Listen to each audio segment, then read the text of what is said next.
السلام علیکم ورحمۃ اللہ وبرکاتہ نحمدہ ونصلی علی رسولہ الکریم اما بعد اعوذ باللہ من الشیطان الرجیم بسم اللہ الرحمن الرحیم واعلموا انما غنمتم من شیء فان للہ خمسہ وللرسول ولذی القربى والیتامى والمساکین۔ آج کی تلاوت میں 10واں پارہ وَاعْلَمُوا، جس میں سورہ انفال کی 30 پر 5 آیتیں اور سورہ توبہ کی 90 پر 3 آیتیں، مکمل 120 پر 8 آیتوں کی تلاوت ہوئی۔ اللہ رب العزت سے دعا ہے آج کی تلاوت کو اور اس کے سننے کو قبول فرمائے، آمین، اور ہمارے گناہوں کو معاف فرمائے۔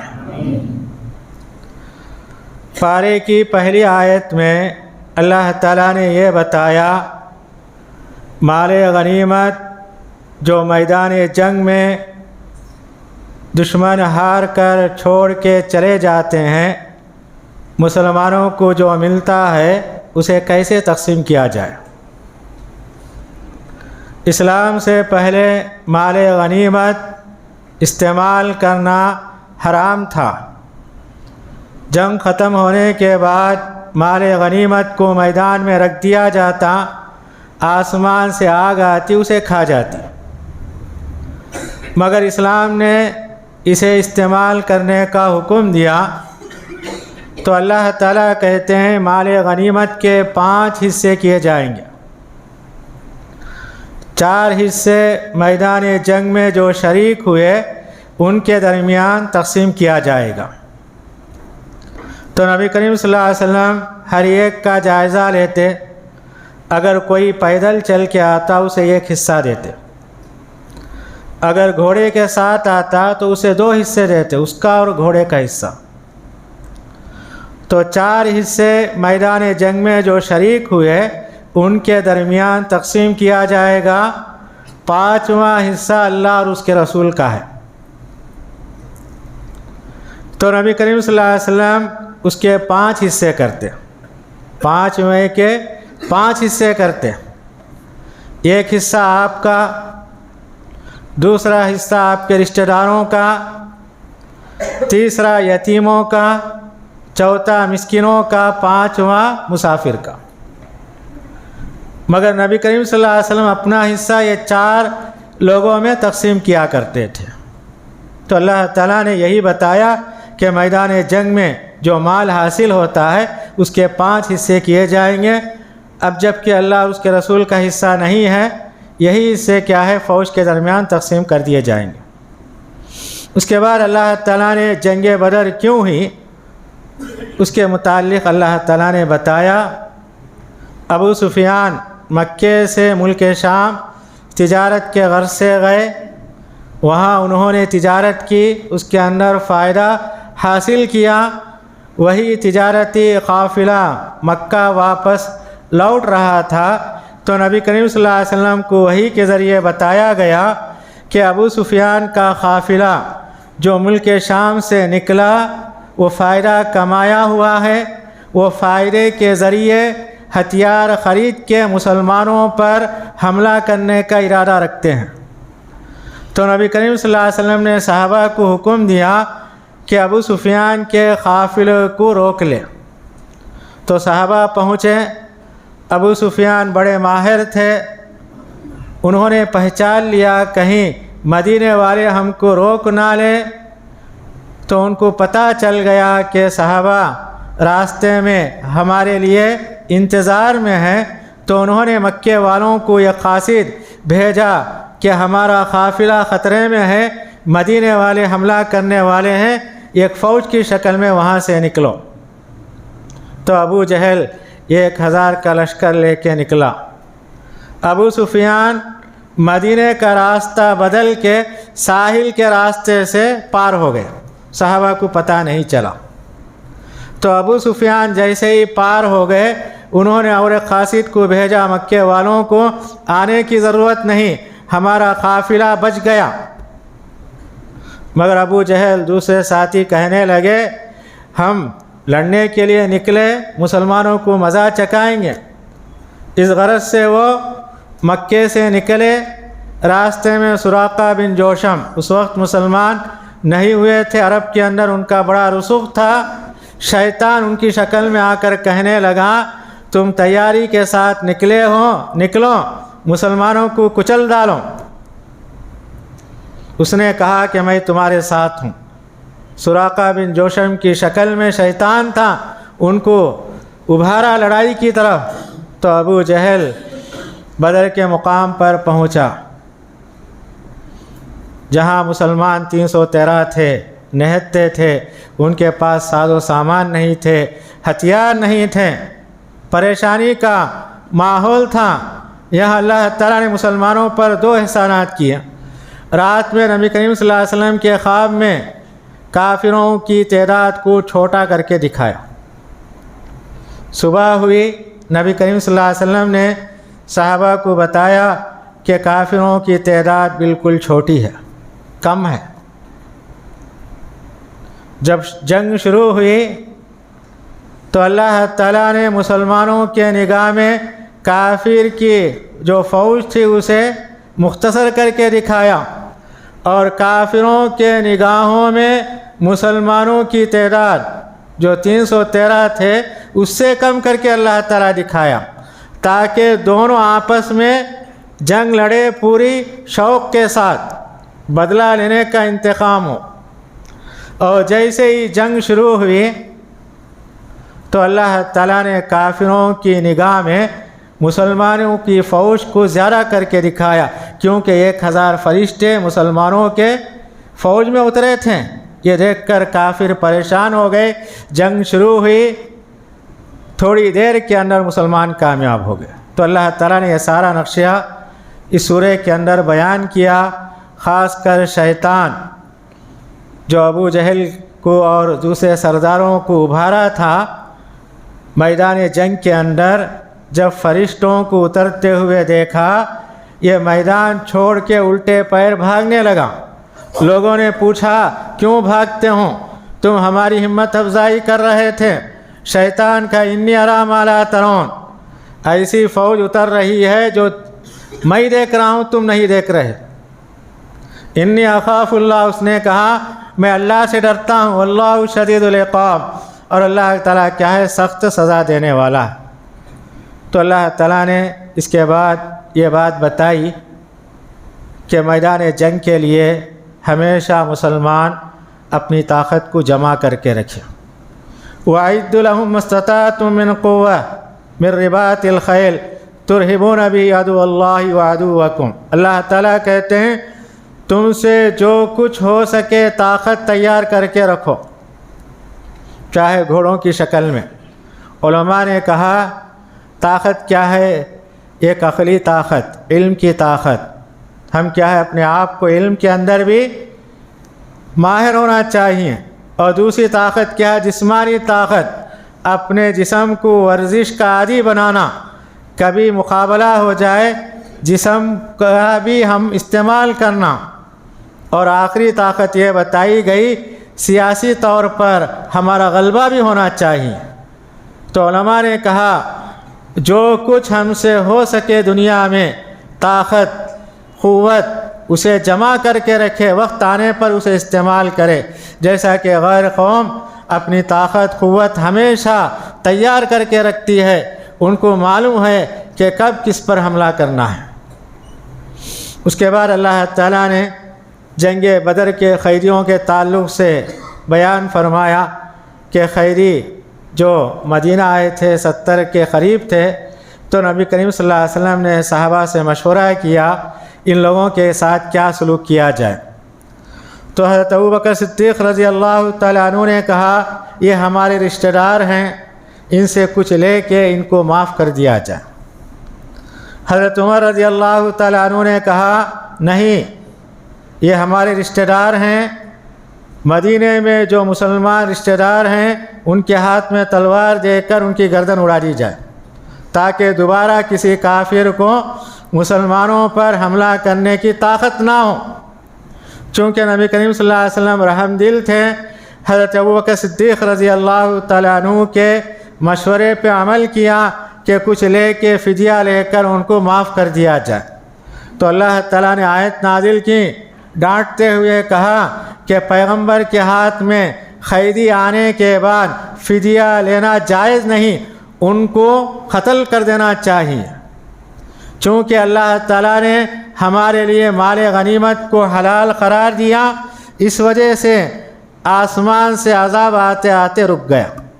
اگر مال غنیمت حلال نہیں ہوتا، نبی کریم صلی اللہ علیہ وسلم نے فدیہ کا جو حکم دیا، عذاب کے اندر سارے مسلمان شریک ہو سکتے تھے۔ سورہ کے آخر میں اللہ تعالیٰ نے بتایا سب سے پہلے جو ایمان لائے مہاجر، اور دوسرے نمبر پر مدینے کے رہنے والے انصار، یہ دونوں کیا ہے؟ پکے مومن ہیں۔ اولئک ھم المؤمنون حقا، قیامت تک آنے والے سارے مسلمان ان کو دیکھ کر نمونہ بنائیں، پہلے مہاجر، دوسرے نمبر پر انصار۔ اس کے بعد والی سورت سورہ توبہ، اس سورت کے متعلق ہم جانتے ہیں کہ ابتدا میں بسم اللہ الرحمن الرحیم نہیں ہے۔ اس کی پہلی وجہ یہی ہے کہ جبرائیل نبی کریم صلی اللہ علیہ وسلم کے پاس آئے، بغیر بسم اللہ کے تلاوت کیے، تو نبی کریم صلی اللہ علیہ وسلم نے ویسے ہی صحابہ کے سامنے تلاوت کیا، وہی سلسلہ صحابہ کے درمیان قائم رہا، آج تک ہے۔ اور دوسری وجہ یہ بتائی گئی، حضرت علی رضی اللہ تعالیٰ عنہ سے پوچھا گیا تو انہوں نے کہا کیونکہ سورہ توبہ کے اندر اللہ تعالیٰ نے کافروں سے تلوار سے لڑنے کا حکم دیا، جہاں تلوار کا اٹھانے کا حکم ہے وہاں بسم اللہ کہنا مناسب نہیں ہے، اس لیے اللہ تعالیٰ نے بسم اللہ الرحمن الرحیم نہیں نازل کیا۔ جو بھی وجہ ہو، یہ اللہ کی مصلحت ہے، اسی کو ماننا بہتر ہے۔ تو ابتدائی آیتوں میں اللہ تعالیٰ نے یہ کہا جو بھی کافر جہاں بھی مل جائے اسے قتل کر دیا جائے۔ یہ قرآن کی آیت ہے، اسے لوگوں نے بیس بنا کر، مدعا بنا کر یہ مشورہ کر دیا کہ مسلمان ایسے ہیں جو بھی کافر جہاں بھی مل جائے اسے قتل کرنے کا حکم دیتا ہے۔ اگر ہم پڑھتے ہیں یہ سورت کے متعلق، نبی کریم صلی اللہ علیہ وسلم نے ان لوگوں کو قتل کرنے کا حکم دیا جو مکے والے نبی کریم صلی اللہ علیہ وسلم سے اگریمنٹ کیے تھے، ان کا معاہدہ ہوا تھا، مکے والوں نے وعدے کو توڑ دیا، تو اللہ تعالیٰ نے کہا ان سے جہاد کرو، ان کو جہاں ملے ان کو قتل کر دو۔ اللہ تعالیٰ یہ نہیں کہا کہ دنیا کے اندر جو بھی کافر جہاں بھی ہے پکڑ کے قتل کر دو۔ یہ آیت خاص موقع پر اس کا واقعہ بتاتی ہے، مکے والوں نے نبی کریم صلی اللہ علیہ وسلم کی نافرمانی کی تو اللہ تعالیٰ نے کہا ان کے لیے 4 مہینے کا ٹائم دو، 4 مہینے مکمل ہو جاتے ہیں کیونکہ انہوں نے نافرمانی کی۔ یہ 4 مہینے کیا ہے؟ حرمت والے مہینے ہیں، حرمت والے مہینوں میں لڑائی جھگڑا نہیں کرنا ہے، تو اللہ تعالیٰ نے کہا 4 مہینے کے بعد اگر وہ اپنے وعدے پر قائم رہتے ہیں چھوڑ دو، اگر اپنے وعدے پر قائم نہیں ہے تو ان سے لڑائی کرو، ان کو قتل کر دو۔ اسی سورہ کے اندر اللہ تعالیٰ نے جنگ حنین کا واقعہ بیان کیا۔ جنگ حنین کے اندر مسلمانوں کی تعداد 10,000 کے قریب تھی۔ حنین ایک علاقہ ہے، طائف کے قریب تھا۔ مسلمان جب نکلے ان کے اندر اللہ پہ بھروسہ نہیں تھا، اپنی قوت پر، اپنی فوج پر بھروسہ تھا۔ وہ چلتے چلتے یہ سمجھنے لگے جب ہم 313 تھے 1,000 پر کامیاب ہو گئے، آج ہمارا لشکر 10,000 کے قریب ہے، ہم کیا ہے ہار نہیں سکتے۔ شیطان ان کے دلوں کے اندر وسوسہ پیدا کر دیا۔ میدان میں پہنچے، دشمن کیا تھے؟ پہاڑ پر چھپے ہوئے تھے، وہ تیر کے اندر ماہر تھے، پہاڑ پر تیر چلائے، پہاڑ پہ سے سارے مسلمان میدان چھوڑ کے چلے گئے۔ نبی کریم صلی اللہ علیہ وسلم میدان میں تھے، نبی کریم صلی اللہ علیہ وسلم نے پکارا میں اللہ کا پیغمبر ہوں، عبد المطلب کا پوتا ہوں، تم میدان چھوڑ کے کہاں جاتے ہو؟ پھر صحابہ جمع ہوئے، پھر اللہ تعالیٰ نے مسلمانوں کو کامیابی عطا کی۔ اسی سورہ کے اندر اللہ تعالیٰ نے بتایا کہ منافقین نے یہودیوں کے ساتھ مل کر مدینے کے اندر مسجد زرار یعنی تکلیف والی مسجد کو بنایا۔ ان کا مقصد کیا تھا؟ مسجد میں بیٹھ کر مسلمانوں کے خلاف پلان بنائے جائیں، ان کو تکلیف کیسا دی جائے، انہیں کیسا ستایا جائے، ان کا پروگرام تھا۔ وہ نبی کریم صلی اللہ علیہ وسلم کے پاس آئے، انہوں نے کہا کہ ہمارے محلے میں کمزور مسلمان ہیں، مسجد کو نہیں آ سکتے، رات کی تاریکی کا موقع پر وہ نماز کو نہیں آ سکتے، آپ آئیے نماز پڑھیے، مسجد کا افتتاح کیجئے۔ تو نبی کریم صلی اللہ علیہ وسلم تبوک کی تیاری کر رہے تھے، انہوں نے کہا کہ میں تبوک جا رہا ہوں، آنے کے بعد مسجد کا افتتاح کروں گا۔ تو تبوک سے نبی کریم صلی اللہ علیہ وسلم مدینے کے قریب پہنچے، وحی کے ذریعے آپ کو بتایا گیا وہ مسجد نہیں ہے، مسجد زرار ہے۔ تو نبی کریم صلی اللہ علیہ وسلم نے ساتھیوں کو بھیجا، مسجد کو کیا ڈھا دی گئی۔ تو اللہ تعالیٰ نے کہا یہ مسجد زرار ہے، اس مسجد کے مقابلے مسجد قباء وہ بہتر ہیں، کیونکہ وہ پہلے دن تقوی کی بنیاد پر تعمیر کی گئیں۔ تو اللہ تعالیٰ آپ سے کہتے ہیں اس مسجد کے اندر آپ عبادت کیجیے، وہ بہتر ہیں، کیونکہ وہاں کے رہنے والے بھی کیا ہے؟ پاک صاف مسلمان ہیں۔ اسی سورہ کے اندر اللہ تعالیٰ نے بتایا جو لوگ اپنے مال کی زکوٰۃ نہیں نکالتے ہیں، سونا چاندی جمع کر کے رکھتے ہیں، اللہ تعالیٰ قیامت کے دن اسے جہنم میں پگھلا کے اس کی تختیاں بنائیں گے۔ انہیں گرم گرم تختیوں کو پیشانی، پہلو پر اور پیٹھ پر داغا جائے گا اور ان سے کہا جائے گا ھذا ما کنزتم لانفسکم، دنیا کے اندر یہ تمہارا مال تھا، جمع کر کے رکھے تھے، آج اس کا مزہ چکھو۔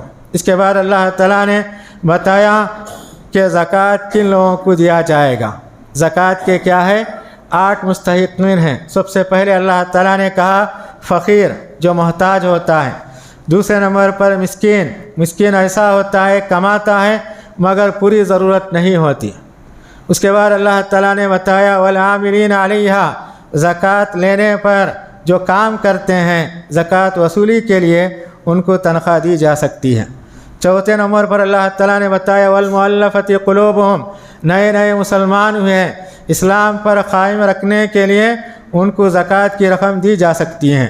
پانچویں نمبر پر اللہ تعالیٰ نے بتایا گردنوں کو آزاد کرنا، یعنی غلام لونڈی ہے یا قیدی ہیں جو پیسے دے کر نہیں آزاد ہو سکتے ہیں، زکوٰۃ کی رقم دی جا سکتی ہے۔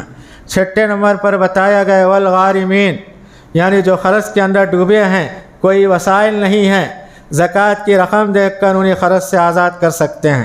وفی سبیل اللہ، ساتویں نمبر پر بتایا گیا اللہ کے راستے میں، یعنی جہاد ہے، مدارس ہیں، جو بھی دینی کام اسلام کی ترقی کے لیے جو بھی کیا جاتا ہے اس کے اندر زکوٰۃ کی رقم دی جا سکتی ہے۔ اور آخری مصرف یہ بتایا گیا وابن السبیل، مسافر ہے جو سفر میں لٹ گیا، تمہارے پاس آیا، زکوٰۃ کی رقم دی جا سکتی ہے۔